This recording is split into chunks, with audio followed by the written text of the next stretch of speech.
पक्षफोडीला बेरजेच्या राजकारणाचं नाव देणाऱ्यांना देखील पुरून उरतात ते शरद पवारच।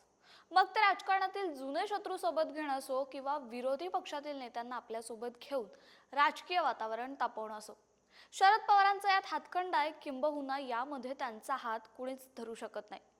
असंच काहीसं पवारांनी पुन्हा एकदा केलं आणि भाजपच्या नाकाखालून एक मोठा नेता आपल्या सोबत घेतलाय। तो नेता कोण आहे पाहूयात या व्हिडिओच्या माध्यमातून। अलीकडे शरद पवारांच्या पक्षात अनेक मोठ्या नेत्यांनी प्रवेश करत पुन्हा एकदा ताकद दाखवली आहे आणि आता पक्षप्रवेशाच्या याच मालिकेमध्ये पुण्यश्लोक अहिल्यादेवी होळकर यांच्या वंशजांचीही शरद पवार गटाला साथ मिळते। भूषण सिंग होळकर यांनी शरद पवारांच्या राष्ट्रवादीत प्रवेश केला असून भाजपच्या नाकावर टिचून पवारांनी हा नेता फोडलाय अशा चर्चा आता रंगू लागल्यात। होळकर शरद पवार वाद संपला। साधारण 3-1 वर्षापूर्वी भूषण सिंग होळकर यांनी शरद पवार यांच्यावर टीका केली होती। मागील काही दिवसात जेजुरी येथील अहिल्यादेवी होळकर यांच्या पुतळ्याचं लोकार्पण शरद पवार यांच्या हस्ते होणार होतं, त्यामुळे काहींनी त्या बाबतीत त्यांना विरोधही केला होता। हा वाद चांगलाच गाजला होता आणि यावेळी भूषण सिंग होळकर यांनीच पवारांवर टीका करताना होळकरांच्या सातबाऱ्यावर पवारांचा डोळा असल्याचा गंभीर आरोप केला होता। आता याच भूषण सिंग होळकरांनी शरद पवारांशी जुळवून घेतलंय। होळकर हे धनगर मतांच्या फॅक्टरमध्ये गेम चेंजर ठरतील का?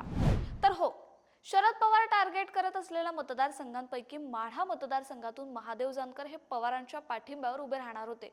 मात्र ऐनवेळी भाजपनं बाजी पलटवली आणि जानकरांना स्वतःकडे खेचून आणलं आणि आता होळकरांना सोबत घेऊन शरद पवार तीच पोकळी भरून काढणार आहेत।